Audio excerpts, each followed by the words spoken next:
Olá, hoje a gente tem aqui um material fascinante sobre a história da inteligência israelense. É um mundo bem complexo, né? Muito complexo. Cheio de triunfos, claro, mas também de crises, contradições. Exato.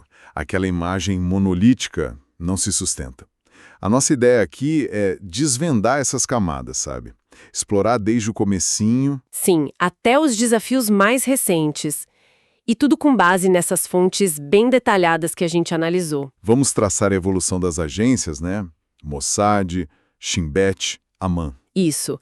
O Mossad mais para fora, inteligência humana, o Shin Bet na segurança interna e a AMAN, a inteligência militar. A gente começa com aquele idealismo pioneiro, a ideia do espião príncipe, né? Aquele sujeito abnegado. Exato. E vamos ver como esse ideal foi bem testado pela realidade bruta, né? As operações, as falhas, os escândalos que abalaram a confiança. É isso. As fontes mostram bem essa tensão, né? A busca pela segurança para um país que acabou de nascer, sob ameaça constante. E do outro lado, os dilemas éticos, o desafio para o controle democrático. Vamos ver histórias de audácia incríveis, profissionalismo, tipo a captura do Eichmann, ou resgates super ousados. Mas também os erros, né? As rivalidades internas, as consequências de ações bem controversas. Vai ser uma análise a fundo, cheia de nuances. Então vamos lá, começando pelo princípio. Logo depois da criação de Israel, 48, tinha aquele fervor pioneiro, né? Total. Esse período inicial, até mais ou menos 62, foi marcado por isso. Uma sensação de que tudo era possível e necessário para sobreviver. E como isso aparecia na inteligência? As fontes citam muito uma figura. Isser Hael. Isser Hael é chave para entender essa época.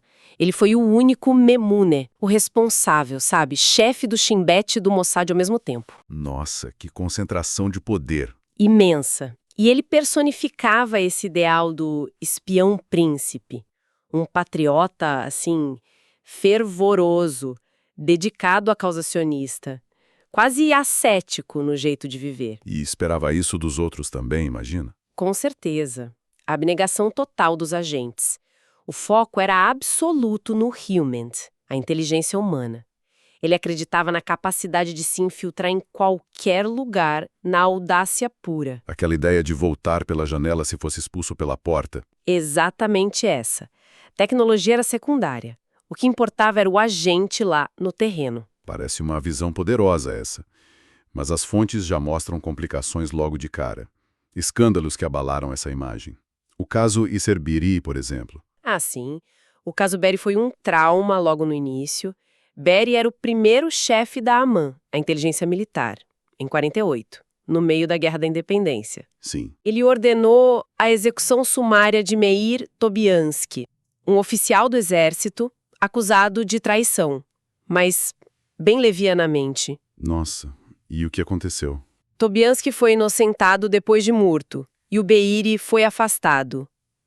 Foi um choque profundo, sabe? Levantou questões sobre justiça sumária, o poder sem limites dos chefes de inteligência na guerra, mostrou a tensão entre a segurança e os princípios de um Estado que queria ser democrático. E logo depois veio o tal do caso Lavon, que parece que teve um impacto ainda maior, né? Pois é, o caso Lavon, ou Essequibish, né? Um negócio podre, foi um desastre completo, lá em 1954. O que foi exatamente? Uma rede de sabotagem israelense, no Egito, formada por judeus egípcios, foi descoberta. Eles tentaram plantar bombas em alvos americanos, britânicos, uma tentativa meio desastrada de piorar a relação do Egito com o Ocidente. E deu tudo errado. Completamente. A rede caiu e gerou uma crise política gigante em Israel. O ministro da Defesa, Pinhas Lavon, teve que renunciar.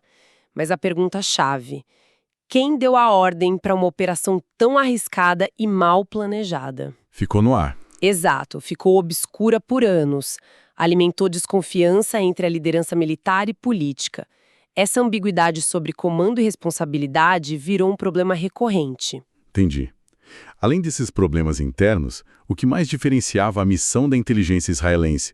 Comparando com o CIA, M6, as fontes falam de uma inteligência judaica.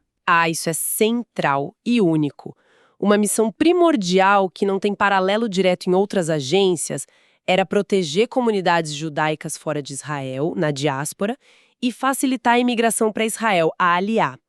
Isso era um pilar do sionismo. E além de proteger os próprios cidadãos no exterior, então? Muito além.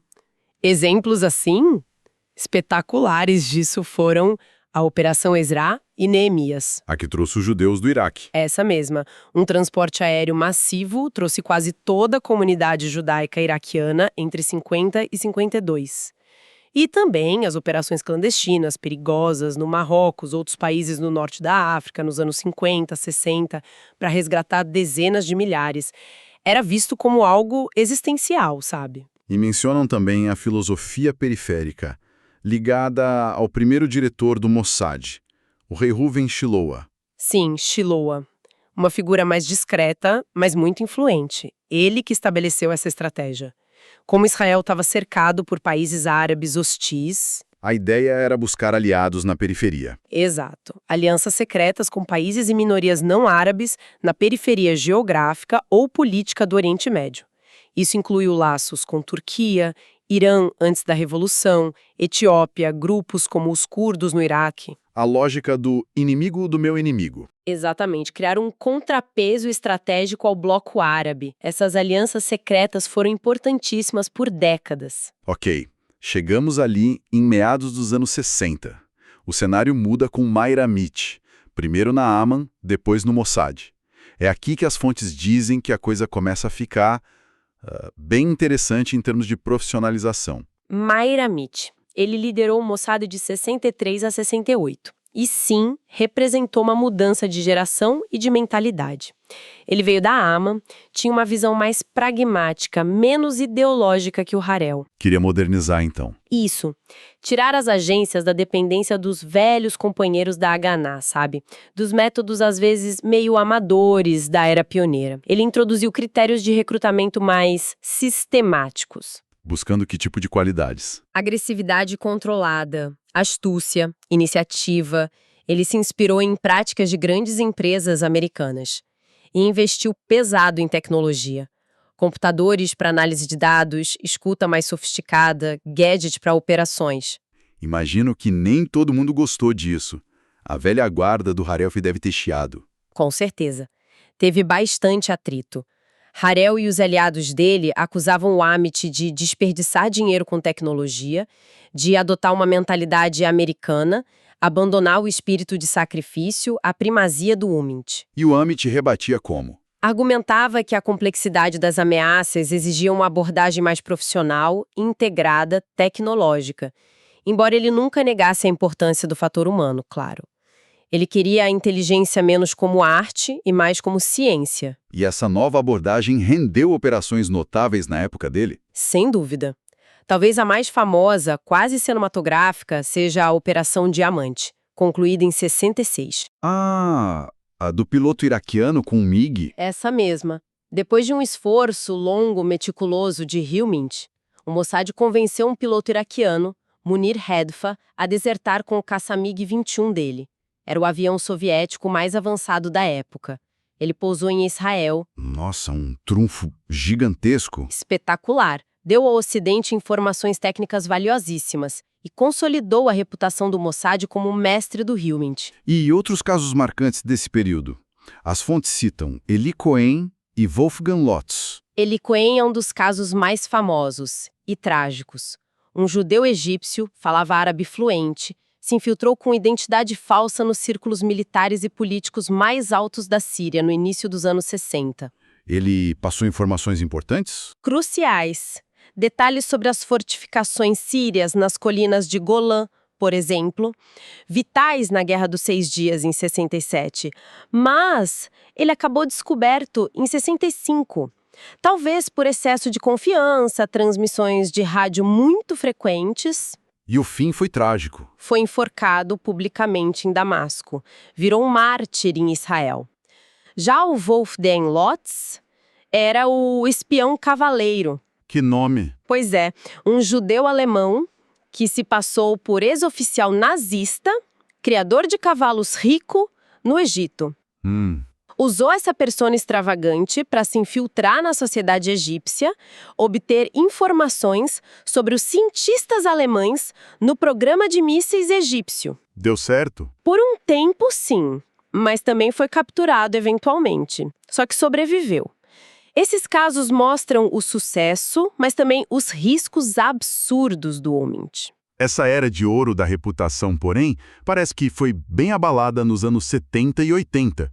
As fontes apontam a Guerra do Yom Kippur, em 73, como um ponto de virada brutal. A Yom Kippur foi, sem dúvida, o maior fracasso da inteligência israelense.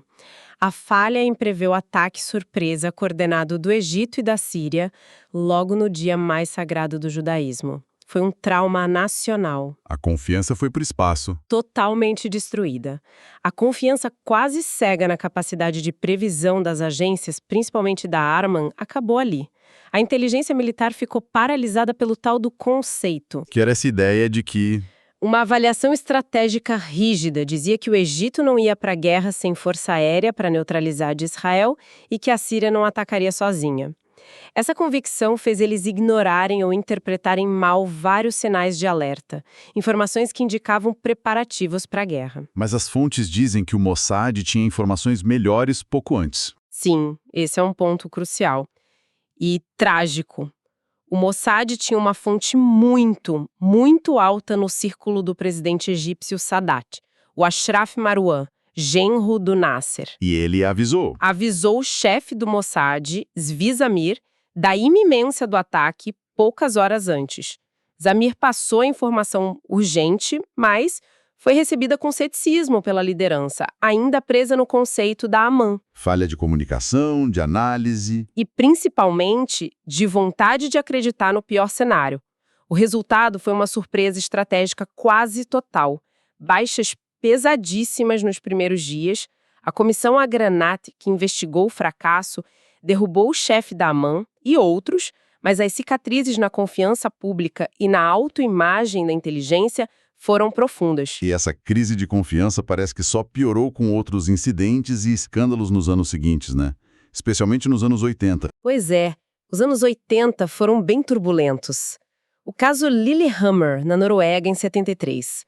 Logo depois de Yom Kippur, mas com repercussão longa. Já tinha sido um exemplo chocante de erro, de amadorismo. O que aconteceu lá? Agentes do Mossad estavam caçando os responsáveis pelo massacre de Munique, em 72. Aí confundiram um garçom marroquino inocente, Ahmed Bouchik, com o Ali Hassan Salameh, um líder da OLP, e mataram o cara sangue frio. Nossa Senhora. Vários agentes foram presos na Noruega. Expôs a operação, causou um embaraço internacional gigantesco. E depois veio o escândalo do ônibus 300, que parece ter sido ainda pior por envolver encobrimento interno. Ah, o ônibus 300, em 84. Foi devastador para a reputação do Shin Bet. Terroristas palestinos sequestraram um ônibus. Forças especiais invadiram. 2 terroristas morreram na hora, mas 2 foram capturados vivos. Só que depois saiu foto deles sendo levados vivos. Mas o anúncio oficial foi que os 4 morreram na invasão. O que aconteceu?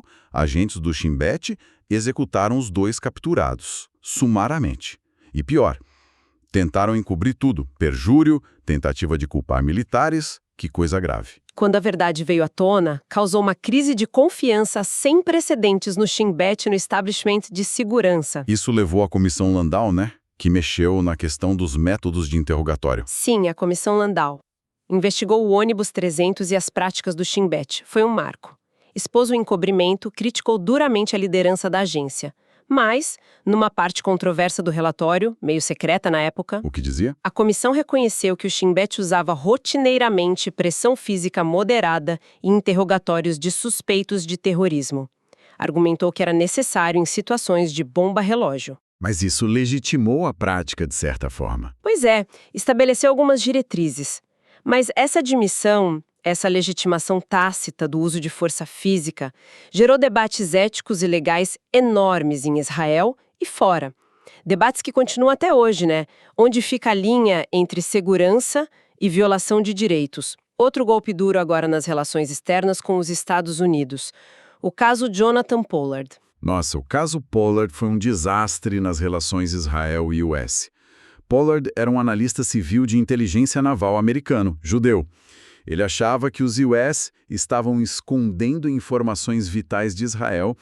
E se ofereceu para espionar. Exato. Se ofereceu e foi recrutado.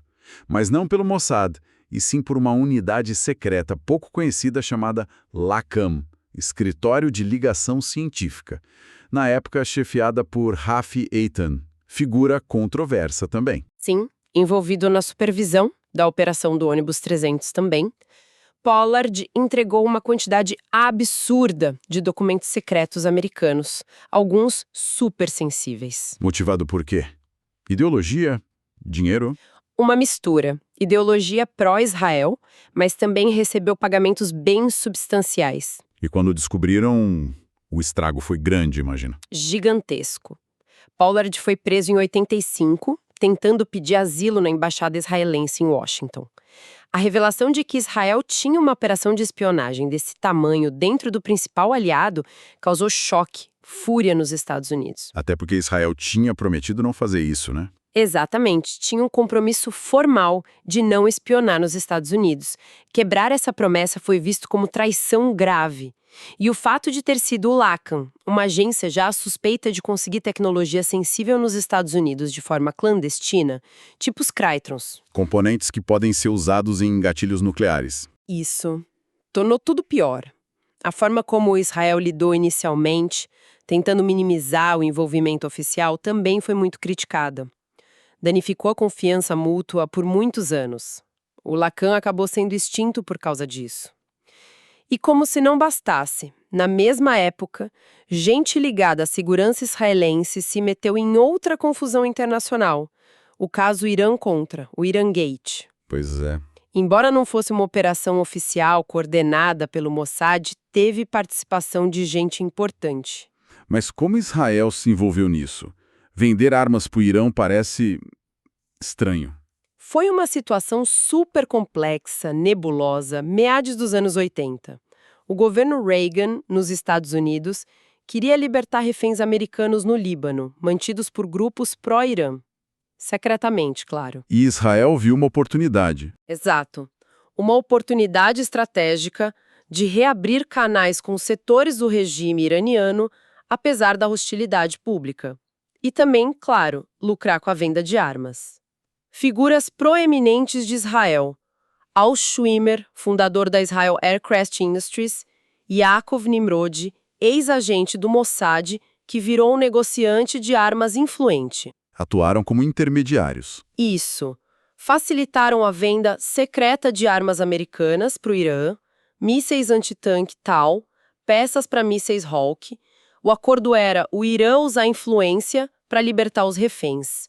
Amiram Nir, assessor do primeiro-ministro Peres para contra-terrorismo, também se envolveu direto. Eram operações paralelas, então, meio fora do controle oficial. Muitas vezes conduzidas por formers, ex-agentes, ex-oficiais, usando suas conexões para negócios privados, com diferentes níveis de conhecimento e aprovação dentro do governo israelense e do Mossad, gerou uma confusão enorme, rivalidade interna, e quando veio a público mais um escândalo que deixou Israel e os Estados Unidos numa saia justa. Então, como é que a gente conecta tudo isso?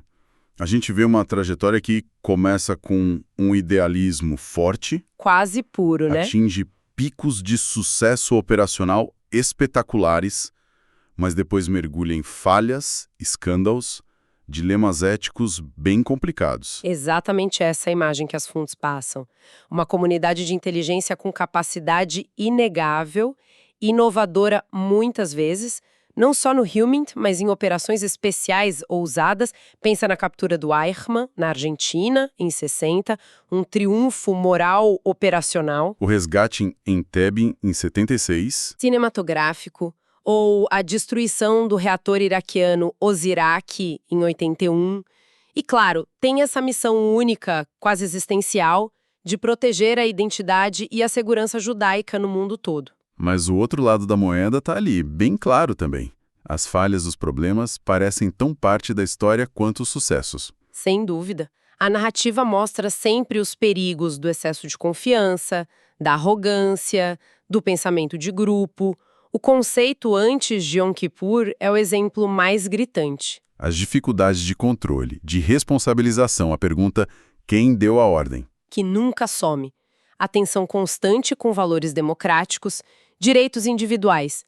Caso Berry, as práticas do Shin Bet que a Comissão Landau expôs, as controvérsias sobre escutas, vigilância. E no fundo, como a busca por segurança num ambiente hostil pode levar a ações ambíguas. Moralmente ambíguas. Erros trágicos com consequências horríveis, como o Lillehammer, alianças pragmáticas mais questionáveis, como no Irangate ou com certos regimes. O ambiente de conflito constante moldou essas agências, forjou as forças e as fraquezas delas. Uau! Foi realmente uma análise profunda dessa história secreta. Mostra que os príncipes da inteligência, mesmo com intenções patrióticas, muitas vezes agiram em áreas cinzentas, né? Com resultados bem mistos. Exato. A gente viu a importância do fator humano para o bem e para o mal, a singularidade dessa missão global de proteção, a adaptação tecnológica constante. Mas também as lições dolorosas que vieram dos fracassos, dos escândalos. Pois é. A história que essas fontes contam não é de heróis perfeitos ou vilões completos. Mostra como, mesmo nos cantos mais secretos do Estado, dinâmicas muito humanas ego, ambição, rivalidade entre agências, pressão política, erro de julgamento, vieses. Dilemas morais reais. Tudo isso joga um papel crucial. A busca pela segurança, por mais vital que seja, vive batendo de frente com outros valores fundamentais. Transparência, legalidade, ética. Achar um equilíbrio funcional nesse embate é um desafio eterno. Isso deixa a gente com uma reflexão final, né? Pensando na evolução da tecnologia, as fontes citam os satélites OFEC, de Israel, e nessas questões de controle e ética que apareceram tantas vezes de Beverly a Pollard, Landau. Como é que uma comunidade de inteligência, em qualquer democracia que enfrenta ameaças reais, consegue equilibrar a necessidade óbvia de sigilo, agilidade, eficácia, com as exigências, também vitais, de supervisão democrática, transparência mesmo que limitada e responsabilidade perante a lei, perante os cidadãos? É a pergunta de milhões, né? Onde é que se traça a linha? E quem vigia essa linha?